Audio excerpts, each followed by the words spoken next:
అంగవంగ కళింగ. ఈ అంగవంగ కళింగ రాష్ట్రాలు ఈరోజు బీజేపీ చేతికొచ్చాయి.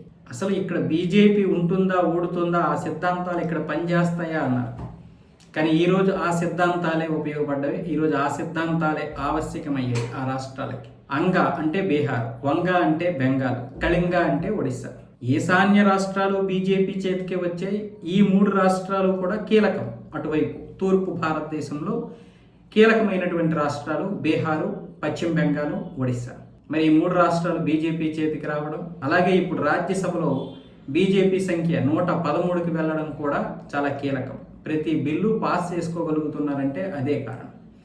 ఎంతోమంది అడ్డుపడ్డారు వ్యవస్థలో ఉన్నటువంటి వారు, అంటే రాజ్యాంగ వ్యవస్థలో ఉన్నటువంటి వారు కూడా బీజేపీని రానివ్వకుండా అడ్డుపడ్డారు. బీజేపీ చేస్తున్నటువంటి ప్రయత్నాలకు కూడా అడ్డుపడుతూనే ఉన్నారు. అయినా సరే అక్కడ చరిష్మా కలిగినటువంటి మోదీ, వ్యూహాత్మకమైనటువంటి అమిత్ షా, వీళ్ళిద్దరూ జోడెట్లు బండై ఈ దేశాన్ని ముందుకు నడిపిస్తున్నారు. ఇదే మాట అంటే చాలా మందికి గిట్టదు. ఈ దేశం మీద వ్యతిరేకత ఉన్నటువంటి వాడికి ఎవరికి బీజేపీ అంటే నచ్చదు.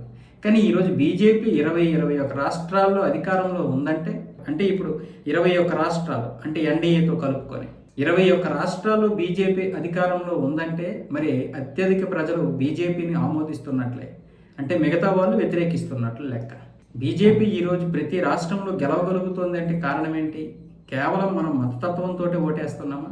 కాదు, మన సంస్కృతి సాంప్రదాయాలు, మన దేశ ఉనికి ముఖ్యం కాబట్టి ఓటేస్తాం. ఇటువైపు చూసుకున్నట్లయితే గుజరాత్, మహారాష్ట్ర చాలా కీలకం. ఇటు పశ్చిమాన, అటు తూర్పున ఇవి కీలకం. నార్త్లో చూసుకున్నట్లయితే ఉత్తరప్రదేశ్, ఉత్తరాఖండ్, హర్యానా, జమ్మూ కాశ్మీర్ పక్కన పెట్టండి, అయినా అక్కడ కూడా తన ప్రభావం చూపింది 29 స్థానాలతో. ఇక ఈశాన్య రాష్ట్రాల్లో కూడా బీజేపీ ఉంది 5 రాష్ట్రాల్లో.